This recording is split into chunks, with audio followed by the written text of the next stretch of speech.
அனைவருக்கும் வணக்கம். எங்கும் நிறைந்திருக்கும் குருவினர்களோடும் திருவினர்களோடும் அச்சலக்கண பദ്ധதியோட ஸ்ரீ குரு சிவகாசி காளிமுத்து.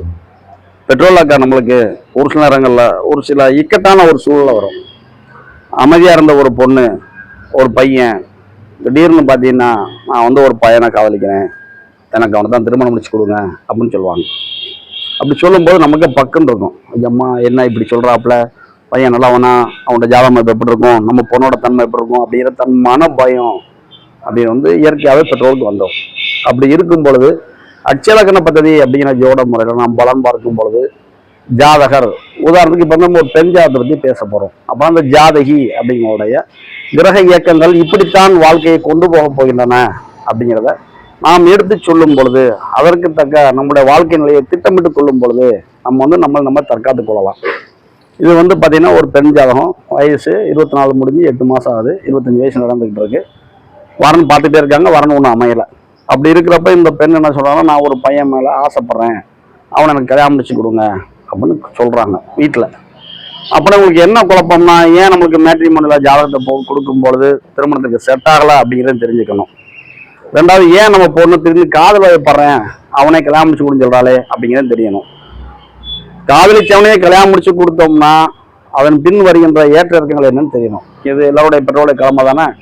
அப்படி இருக்கும்போது நம்ம அணுகுனாங்க, நம்ம அவங்களுக்கு என்ன பலன் சொன்னோம் அப்படின்னு பார்ப்போம். அதாவது ஏன் மேட்ரிமோனியல்ல உங்களோட ஜாதகம் திருமணத்திற்கு ஏற்றுக்கொள்ளப்படவில்லை அப்படிங்கிறதையும், ஏன் இந்த பொண்ணு காதல் வயப்பட்டாங்க அப்படிங்கிறதையும், இவங்க திருமணம் அப்படிங்கிற முடிஞ்சதுக்கப்புறம் அதில் வர ஏற்ற இறக்கங்களை பற்றியும் நம்ம அச்சலக்கண பദ്ധதி ஜோட முறை என்ன சொல்லுதுங்கிறத நம்ம போடுறோம். சரிங்களா? இது எதற்குன்னா பெற்றோருடைய கடமை, திருமணம் முடிக்கிறவங்களோட கடமை. உதாரணத்துக்கு என்னுடைய பாலிய வயசுல பள்ளி பருவம், காலேஜ், கல்லூரி பருவத்தில் என்ன பண்ணுவேன் அப்படின்னா, நான் எனக்கு ஒரு பொண்ணை நேசித்தேன். அவங்க பேர் ரேவதி. சரிங்களா? அப்போ நான் எங்கே போனாலும் சரி, சார் என் பேர் காளிமுத்து, ரேவதிங்கிற பிள்ளைக்கும் காளிமுத்துங்கிறவங்களுக்கும் அந்த பேர் பொறுத்த இருக்கா அப்படின்னு நான் போகாத ஜோசியர் கிடையாது.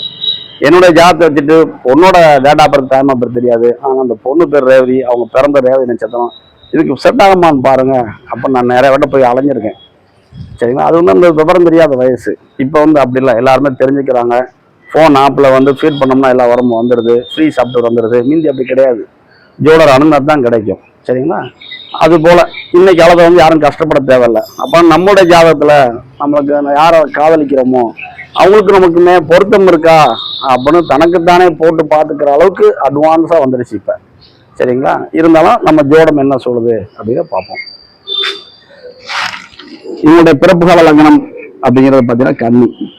கன்னி அச்சலக்கணத்துக்கு பாரம்பரிய முறைப்படி 2ஆம் இடத்துல 2ஆம் அதிபதியா இருக்கின்ற சுக்கிரன் இருக்கிறாங்க. பாரம்பரிய முறைப்படி கன்னி லக்னத்துக்கு 11ஆம் அதிபதியாக இருக்கின்ற சந்திர பகவான் 7ஆம் இடத்துல இருக்கிறாங்க. அப்படி இருக்கிறதுனால இருதார ஜாதக யோக அமைப்பு அப்படின்னு வர்றதுனால இவங்களுக்கு வரன் வரலை. நல்லா புரிஞ்சுக்கலாம். 25 வயசாகுது, 21 வயசுலேருந்து மேட்ரிமோனில் கொடுத்து ஜாதகம் பார்த்துட்டு இருக்காங்க, ஒன்றும் அமையலை. சரிங்களா? இப்போ நம்மளுடைய அச்சலக்கண பദ്ധதி இந்த ஜாதகம் என்ன சொல்லுதுன்னா, 25 வயசு ஆகுது, 10 வருஷமா லக்னம் நகழ்வு உடம்பு. அப்புறம் இன்னைக்கு எங்க போது மூலம் 3 போகுது. அப்புறம் திருமணத்திற்கான காலம். அப்புறம் திருமணத்திற்கான காலமா? ஆமா, காலம். சரிங்களா? அப்பனா கேதுவின் இயக்கங்கள் இயங்கும் பொழுது, ராகு கேதுக்கள் இவங்களோட இயக்கங்கள் இயங்கும் பொழுது யாரா இருந்தாலும் சரி சடால்னு தைரியசாலி ஆயிடுவாங்க. சரஸ்வதி சபதம்னு ஒரு படம் இருக்கு, அதுல பாருங்க, ஒரு கோழையா இருந்த ஒரு ஆளு துர்க்கையோட அனுகிரகத்தால என்ன ஆகும், பயங்கர பலசாலி ஆயிடுவான். ஊமையா இருந்த ஒருத்தன் என்ன செய்வாரு, சரஸ்வதியோட அருட்கலாச்சாரத்துல வாய் பேசுவாரு. சரிங்களா? அது படத்துக்காக இல்லைங்க, நிஜத்துல உண்டு. ஒரு தெய்வ அனுகிரகம் நமக்கு கிடைக்கும் பொழுது சடனாக எதிர்பாராத விதமான செயல்களை செய்யக்கூடியவங்க யார், அன்எக்ஸ்பெக்டட் அடிப்பாங்க.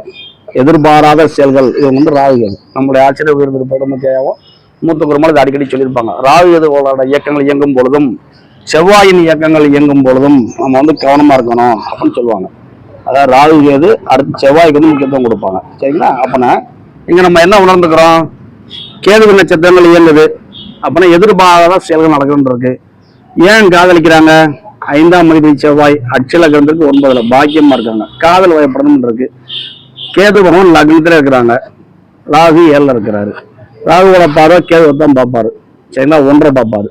அப்படி இருக்கனால திருமணம் சார்ந்த மணமகன் சார்ந்த விஷயங்கள், மணமகன் இவங்களை தேடி வரணும்ன்றது. ராகு 7ல் இருக்காரு. இப்போ மணமகன் ஜாதகியை தேடி வரணும் அப்படிங்கிறதும் இந்த பெண்ணு காதல் பண்ணுற தன்மை இருக்கு. சூப்பரா இருக்க, கரெக்டாக போய்கிட்டு இருக்கே, பொண்ணு காதலிக்குது, பையன் தேடி வர்றான், கல்யாணம் முடிச்சுக்கலாமே, இது வரைக்கும் கரெக்டாக எல்லாருக்கும் புரிஞ்சிருக்கும். அப்படின்னா ஃபியூச்சர் அப்படிங்கிற பிற்காலத்தை எப்படி அப்படின்னு நம்ம பார்க்கணும். அப்படி பார்க்கும் பொழுது இந்த அச்சலக்னத்திற்கு லக்னாதிபதி யாருன்னா குரு. இவங்க எங்க இருக்காங்க? ரிஷப வீட்டில் இருக்கிறாங்க. சரிங்களா? 7ஆம் அதிபதி யார் அப்படின்னா புதன். இவங்க எங்க இருக்காங்க? குருவுக்கு புதன் எங்க இருக்காரு? சஷ்டாசகமாக இருக்கிறாரு. 6, 8ம்பாங்க. அப்புறம் உடல் பொருத்தம் அப்படிங்கிறது மைனஸா இருக்கு. மனம் அப்படிங்கிற 5ங்கிறது நல்லா இருக்கு. உடல் அப்படிங்கிற உடல் பொருத்தம் வந்து இன்ட்டு மார்க் ஆகுது. 6, 8 அப்படிங்கிற சஷ்டாசகமா இருக்கு. இதை ஒரு பாயிண்ட் புரிஞ்சுக்கணும். இன்னொன்று என்ன அப்படின்னு கேட்டீங்கன்னா, 7ஆம் அதிபதியாக இருக்கின்ற புதன் பகவான் 11ஆம் வீட்டில் இருப்பதனால இருதார யோகம் போகுது. இது போக 6, 11க்கு ஆதிபத்தியம் பெற்ற சுக்கிர பகவான் 11ஆம் வீட்டில் இருக்கிறாரு. சரிங்களா? அப்பனா மூல நட்சத்திரம் 3, 4 இயங்கி முடிஞ்சு பூராடம் அப்படிங்கிற சுக்கிர நட்சத்திரங்கள் 1, 2, 3, 4 போகும் பொழுது, முக்கியமாக பூராடம் 3 போகும் பொழுது நவாம்ச புள்ளி 11ஐ தான் தொட்டு செல்லும். அச்சலகத்துக்கு 11ல நவாம்ச புள்ளி போகும். 11ஆம் அதிபதி சுக்கிரன் அங்கேயே இருக்கிறாங்க. சரிங்களா? ஏற்கனவே 2க்கும் கருத்தற்பட வரணும், உடல் பொருத்தம் இல்லைன்னு சொல்றாங்க. அப்பனா காதலிக்கும் பொழுது இருக்கிற மனப்பொருத்தம் திருமணம் முடிஞ்ச பிறகு ஒரு சில விஷயங்களை தடுமாறும் அப்படின்னு உணரும். அப்பனா இந்த அச்சலகனம் முடிகிற வரைக்கும் இந்த பொண்ணு யாரை கல்யாணம் முடிச்சாலும் அவங்களுக்கு வந்து பார்த்தீங்கன்னா கணவன் மனைவி அப்படிங்கிற பொருத்தம் வந்து தடைபடும் அப்படின்னு புரிஞ்சுக்கணும்.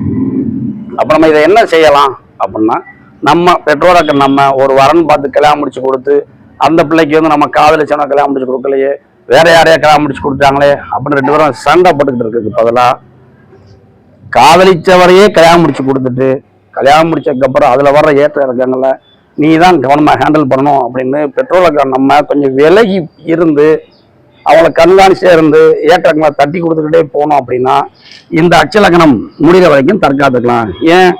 அடுத்த அச்சலக்கணம் மாறும் பொழுது, சரிங்களா, லக்னாதிபதி யாரு? சனி பகவான். 7ஆம் அதிபதி யாரு? சந்திரன்.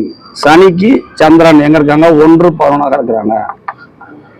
அப்ப நம்ம என்ன புரிஞ்சுக்கிறோம்?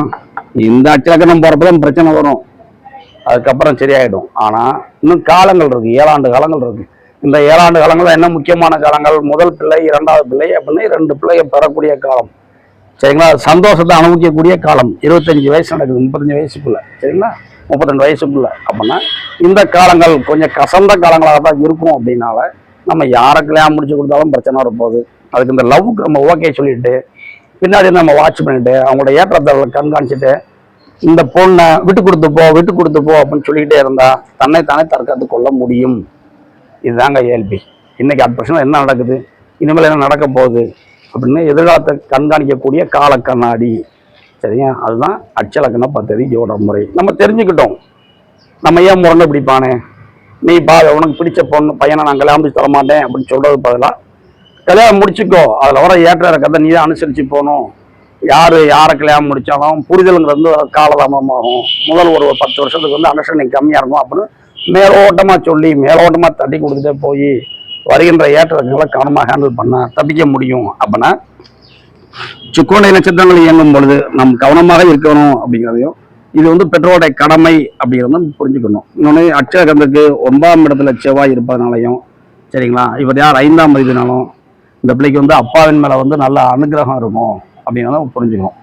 சரிங்களா? அப்படி இருக்கிறனால அப்பா அப்படிங்கிறவர் அவங்களை வந்து கொஞ்சம் ஹேண்டில் பண்ணி கொண்டு போனாங்கன்னா கரெக்டாக போயிடும். சரிங்களா?